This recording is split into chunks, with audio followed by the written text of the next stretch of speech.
Right now, we're following a developing story out of the Middle East.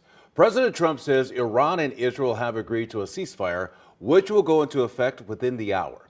The news comes just days following a U.S. airstrike on Iranian nuclear facilities and hours after Iran retaliated by firing missiles at the U.S. air base in Qatar. The president is scheduled to leave for the NATO summit tomorrow morning. New video tonight from the Pentagon showing the B-12 bombers from Whiteman Air Force Base before and after their Operation Midnight Hammer.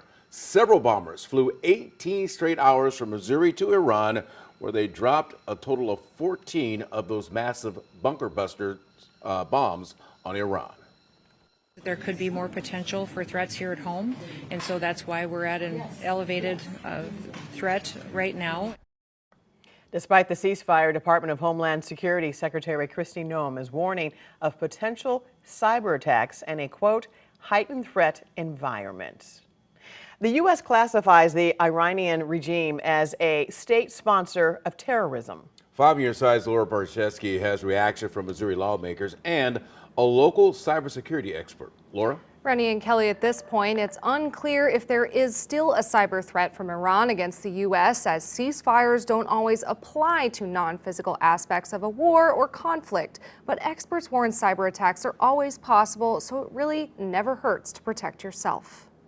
Missouri Representatives Mark Alford and Wesley are reacting to the latest news a ceasefire is on the table between Iran and Israel. Alford's calling this a success. They are running out of missiles to lob into Israel and Tehran, and I think this is a great move forward, this ceasefire that hopefully will bring lasting peace between Iran, Israel, and America. But Bell isn't so sure. Reports are that there's a ceasefire. We hope that that holds, but there's a very real possibility that this could have escalated and still could escalate. And if that can happen, we need to make certain that all hands are on deck. One type of threat they were concerned about, cyber attacks. The Department of Homeland Security posted a bulletin and hosted a call with state governors over the weekend, warning of possible cyber attacks after the strike on Iran. It's unclear if a ceasefire changes that. Any cyber attacks, I would take those seriously, and that's something that I would take into consideration with respect to how we respond. And Dick Herber with On-Site Computer Consulting Services says cyber attacks can be just as devastating as a physical attack. She says businesses should do a test to look for any gaps in their system and have a rehearsed plan for what to do if a cyber attack happens. To protect your personal data, she suggests not saving your passwords in your browser. We recommend 12 to 18 character passwords,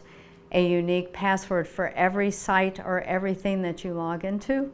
Anything to do with money should have multi-factor authentication on it. It's important to lock up your credit, which you can do for free on Experian, TransUnion, and Equifax websites. There are also ways now to protect your property by going to your county Recorder of Deeds website, where you can actually register your name, first name, last name. If someone attempts to file a document for a deed that you hold, you will get a notification from that office that someone is there trying to file something with your name on it. I have links to all those ways you can protect your personal data in the As Seen on TV section of KSDK.com.